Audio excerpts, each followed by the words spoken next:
You've identified sensitive data and built custom classifiers, but how do you actually protect your data in Microsoft 365? That's where sensitivity labels come in. In this video, we'll walk through how to implement sensitivity labels both manually and automatically. We'll also show you how to define and assign the correct roles within Microsoft Purview to effectively administer sensitivity labels. And we'll look at how we can effectively monitor those effectiveness of sensitivity labels within Microsoft Purview. This is a must-know topic for SC-401. Before you can create or manage sensitivity labels, it's important to understand the roles and permissions required.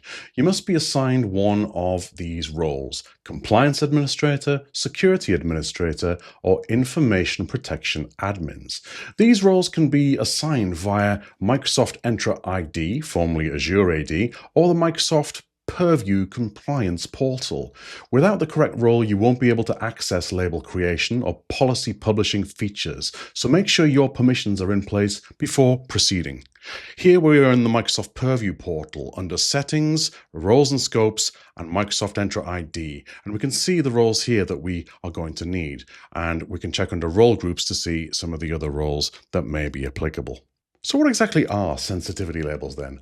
Well, they are metadata tags that classify and protect data based on its sensitivity, and you can use them to encrypt emails and documents, mark content with headers, footers, or watermarks, and restrict access to content based on user identity or group membership. These labels travel with the content, ensuring protection even outside your organization. The most common application of sensitivity labels is with manual labeling, which gives users control. You can configure labels to appear in Microsoft 365 apps like Word, Excel, Outlook, and PowerPoint. Here's how to set it up. To create the label, go to the Microsoft Purview Compliance Portal. Navigate to Solutions, Information Protection, and Sensitivity Labels. Click Create a Label. Give your label a name, display name, description for users, and a description for admins. Select the settings for control access and apply content marking. Choose Configure Access Control Settings or Remove Access Control Settings if you want this label to remove items which already have protection applied. Choose your permission assignment levels. The options are Assign Permissions Now or let users assign permissions from the applications when they apply the label. The most commonly applied is Assign Permissions Now. Choose settings for the user access to the content expiring. Choose between never on a specific date or a number of days after the label is applied, and the same for Allow Offline Access. Choose between always, never, or only for a number of days. Assign the permissions to the users for this label, and you can choose from a number of options here. These are add all users and groups in your organization, add any authenticated users, add users or groups, or add specific email addresses or domains. You can then choose the permissions, which vary from editor to owner, restricted editor, viewer, and custom. In this example, I'll add all users and groups in your organization with the editor permissions. You can also choose whether to use dynamic watermarking. When a user accesses a file with this label applied, their UPN, typically their email address, will dynamically be inserted as a watermark on each page of the file. This watermark can't be removed or changed by the user. You also have the option to use double key encryption. Turn this on if you want to use two keys to further control access to labeled items. Microsoft will store one key in Azure and you hold the other. Be aware that if you turn this on, you won't be able to edit this label after it's created. Next, choose your content marking settings. Toggle the slider and you can choose to add a watermark, a header, or a footer, and customize those settings. Choose your auto-labeling settings for files and emails. When users edit Office files or compose, reply to, or forward emails from Outlook that contain content matching the conditions you'll choose here, will automatically apply this label or recommend that they apply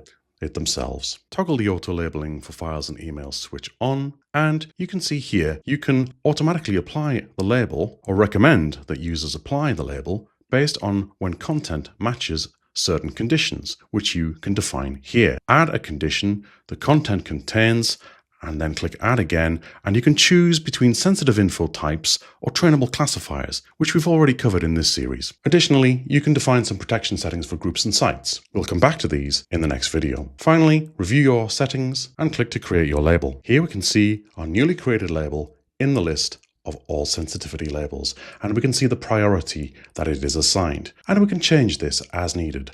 Label order matters. They will be processed in terms of lowest priority to highest. Next, we can publish the label via a label policy. Click on Publish Labels, and the first step is to choose the sensitivity labels to publish. In this example, we will choose the super confidential label we've just created and a couple more just to show you how. Click on Add, click on Next. We can choose to assign admin units if we wish. We'll skip this step for now. We can publish this to all users and groups, or we can edit to include specific users and groups. I will leave this one as it is. We can define some policy settings here. We can choose that users must provide a justification to remove a label or lower its classification.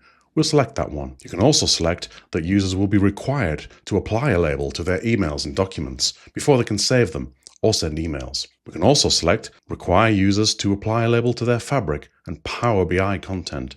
And we can also choose to provide users with a link to a custom help page, which we can define the URL for. Click Next. Here we can assign a default label to documents. The label you choose here will automatically be applied to Word, Excel, and PowerPoint documents when they're created or modified for users to whom this policy applies. We can choose the default label from the drop-down. Equally, you can select None. Click Next, and you can repeat this process for emails, calendar, sites and groups, Fabric, and Power BI, and so on. Finally, enter the name of your policy. We will call this one New Policy 1. Also enter a meaningful description here for your new sensitivity label policy. Click on Next and review and finish and submit. Once the labels are published to the users, they'll be able to see the label options in their Microsoft 365 apps by clicking on the sensitivity button. You can scope different policies to different departments or roles, allowing tailored protection across your organization.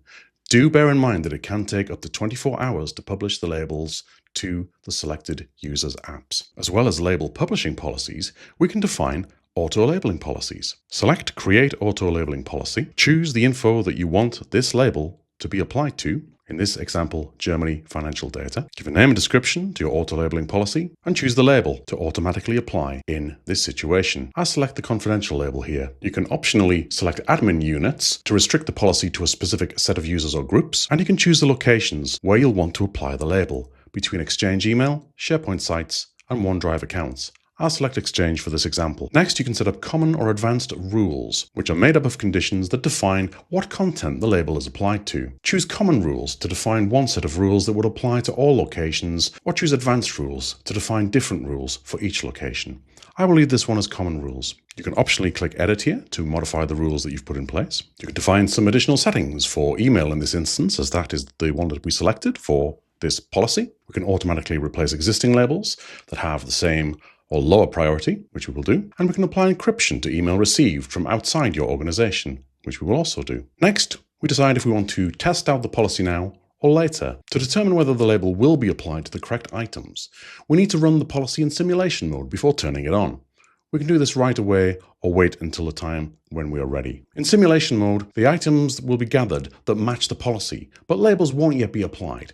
It's highly recommended that you review these items to decide whether the policy needs to be refined or it's ready to be turned on. You can optionally choose to automatically turn on the policy if it is not modified after 7 days in simulation. I will leave this one unchecked. You can review your settings and then click on Create Policy. You can see your policy in the simulation section. When you click into it, you can get some details about the simulation. If you wish, you can turn on the policy immediately, but it's best to wait for the simulation and see what matching emails come up so you can make refinements before fully deploying this auto-labeling policy. Simulation mode enables you to preview how many items would be labeled, identify false positives or gaps, and adjust conditions and thresholds as needed. Once you're satisfied with simulation results, switch it to active mode. You can then monitor label application using Content Explorer and Activity Explorer, which we've covered in earlier videos in this series. Do make sure that you refine your policies over time based on usage patterns and compliance needs. Auto-labeling ensures consistent protection and reduces reliance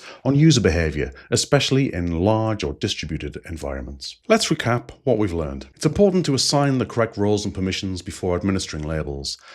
Use manual labeling to empower users with control over their content. Use auto-labeling for consistent, scalable protection, especially in high-volume environments. Always run simulation mode before enforcing auto-labeling policies. Monitor label usage with Content Explorer and Activity Explorer to ensure effectiveness. And particularly for revision purposes for the SC-401 exam, make sure that you understand the difference between manual and automatic labeling, how to create and publish labels via label policies, how to configure auto-labeling conditions and simulate policies, and the roles required to administer labels and policies. Thank you so much for watching. Don't forget to hit like, subscribe, and hit the bell so you don't miss part 8, where we will be talking all about how we apply sensitivity labels to broader content such as SharePoint, Teams, and Power BI. Until then, you all take care, stay safe, and travel well. Bye-bye.